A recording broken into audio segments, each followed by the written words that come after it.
Hello and welcome to Eye on Africa, our daily look at news from across the continent. Coming up. Demonstrators march in eastern DR Congo a day after regional leaders agreed a deal to end months of attacks by rebels. Protesters say the agreement does not address Rwanda's alleged backing of the M23 rebels, with the rebels themselves just a short while ago saying the deal does not concern them.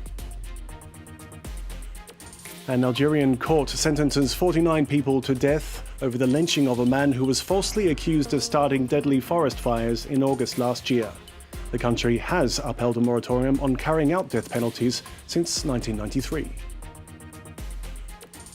And we take a look at the standoff between the world's biggest cocoa producers and international chocolate giants, amid accusations from Ivory Coast and Ghana that they are underpaying for their product. I'm James Mulholland. Thanks very much for joining us from wherever you are. First up, hundreds of people have marched in Eastern Democratic Republic of Congo to protest against a deal to end months of attacks by rebels. Demonstrators in Goma, the capital of North Kivu province, say the agreement does not address the key issue of Rwanda's alleged backing of the M23 rebels. The ceasefire plan is due to come into effect on Friday. It was signed by regional leaders, including the Congolese president and Rwanda's foreign minister, but no rebel representatives were present at the talks. This underscored just a short while ago as the rebel spokesman Lawrence Kanyuka said the ceasefire deal, quote, does not really concern us. Our team in Goma brings us the latest.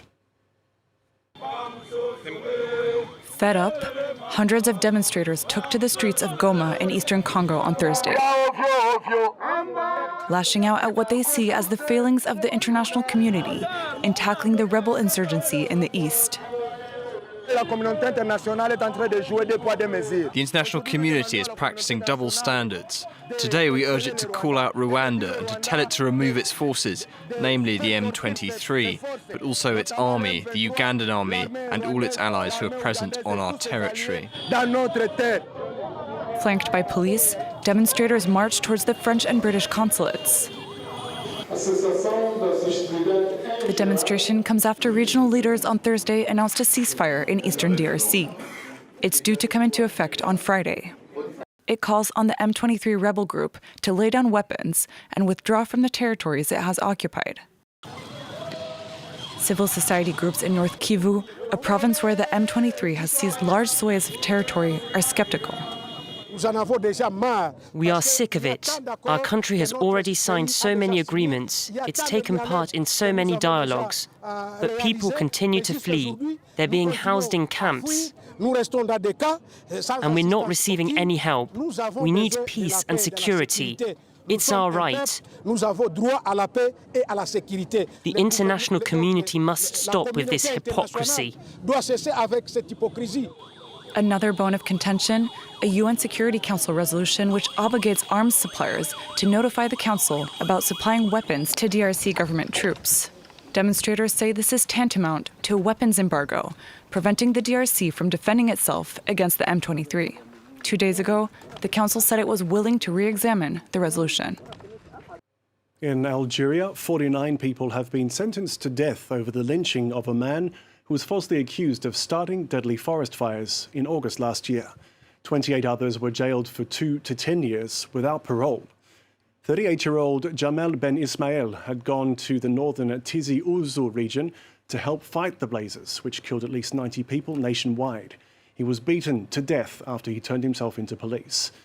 Algeria has upheld a moratorium on carrying out death penalties since 1993. The United Nations Secretary-General Antonio Guterres has held a rare meeting with Morocco's King Mohammed VI, to discuss the disputed Western Sahara region. The low-intensity conflict has pitted Morocco against the Polisario Front, which calls for independence, has called for the past 40 years. Rabat sees the region as one of its provinces. A ceasefire was signed in 1991, but that came to an end in November 2020. The United Nations has urged both sides to resume talks to find a lasting solution. Ivory Coast and Ghana, the world's 2 biggest cocoa producers, said they've taken a step towards resolving a tug-of-war with chocolate giants. Farmers of cacao, that's the unprocessed form of cocoa, accuse manufacturers of underpaying for their product. Two countries had demanded they pay a bonus to producers, but talks yielded an agreement to set up a working group to find a solution. Camille Knight has more on the cocoa standoff. Drying under the Ivorian sun, Apolline Aou carefully inspects her latest cacao harvest. A meticulous process to make sure she only sells quality beans. But in recent months, the producer has been struggling to make ends meet and accuses international buyers of refusing to pay their fair share. I'm angry because we work hard. But even when the government sets a price for cacao, buyers on the ground don't respect it. In 2019, Ivory Coast and Ghana, two countries responsible for more than 60% of global cacao production, decided to band together against multinationals. They introduced a policy forcing buyers to pay producers an extra $400 per tonne of cacao.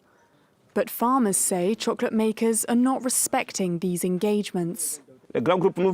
These big groups steal from us. They don't respect the contracts and they don't respect us. They don't respect the farmers. The cacao industry remains a central economic pillar in Ivory Coast and Ghana, where it employs millions of people. And with 80% of production destined to the European market, big multinationals could still be in a position of strength. Research in Tanzania shows a concerning trend of abuse of deaf women. Their disability can see them shut out of the labour market and excluded from society, and nearly half of deaf women are victims of sexual abuse, according to the NGO Fua Vita. More from Camille Nederek and Jakub Talib. They may be hard of hearing, but these women don't want that to hold them back. They're being trained to bake at Fua Vita. With the tagline, "Disability is not inability," the organisation hopes to empower women with hearing impairments to run their own businesses. Life was difficult. When I look for jobs, even cleaning jobs, employers tell me you're deaf, and if we hire you, it'll be hard to communicate. But I can work. I told you that I can work in practice. I just can't talk. I can write, you read, and you understood me. My goals are to be self-employed and have an office or a large restaurant, even if I start small and scale up later.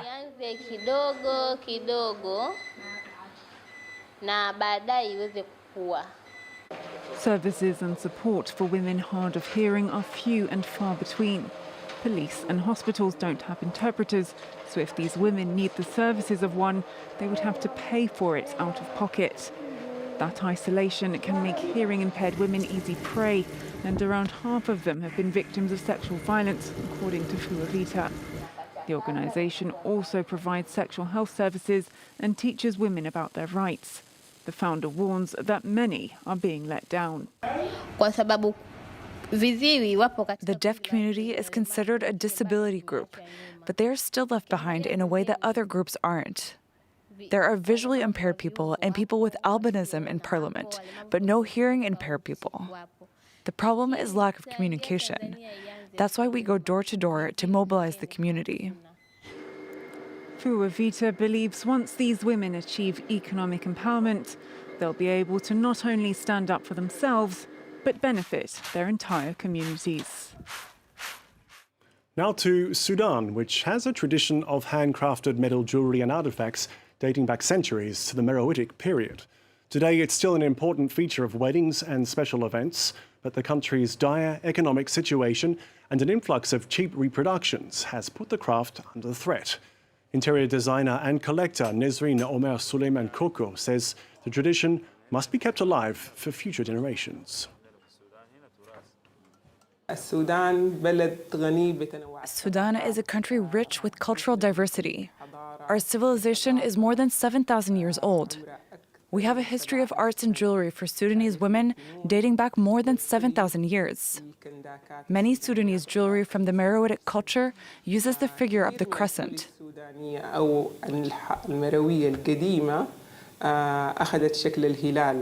The economic situation has affected jewelry making.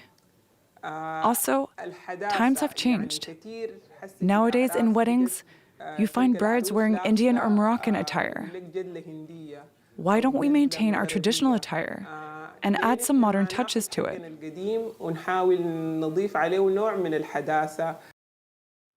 And finally, in news from the World Cup in Qatar, it was heartbreak for Ghana, who lost 3-2 to Portugal in Group H. The Black Stars comfortably held their opponents until the 65th minute before Cristiano Ronaldo was awarded a penalty, one that Ghana coach Otto Addo called a gift. Despite 2 goals from Andre Ayew and Osman Boukari, João Felix and Rafael Leao secured the 3 points for Portugal. Earlier in Group G, Cameroon also lost their opener against Switzerland, the sole goal scored by an apologetic Briel Mbolo, who was himself born in Yaoundé. And Africa, of course, is still awaiting its first win at the World Cup. It might just come on Friday. At least that's what Senegal fans will hope when they take on the hosts at 2 p.m. Paris time. That's 1300 GMT. And that's it from all of us here on Eye on Africa. For now, the international headlines are up next. Stay with us here on France 24.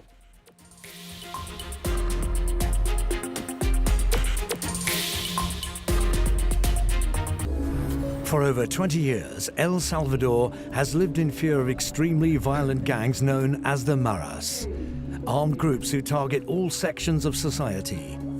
Determined to stamp out the violence, El Salvador's young president, Nayib Bukele, has decided to strike hard by declaring a state of emergency, authorizing mass and even arbitrary arrests.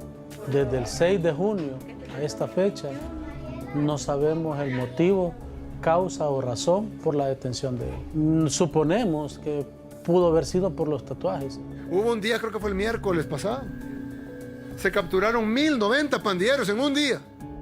While a portion of citizens praise the president's actions, many see them as an abuse of power in an increasingly authoritarian regime.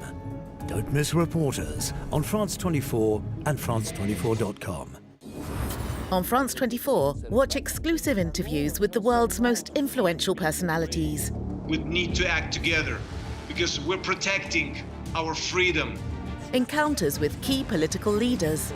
L'inquiétude, elle est extrême. Leading figures from the worlds of culture, sport and science. La science, la recherche, la découverte, le progrès, c'est important, c'est pas des mots qui sont vides. Whatever you think is right, you can do. Watch The Interview, a meeting of ideas on France 24 and France24.com. Liberté, égalité, actualité.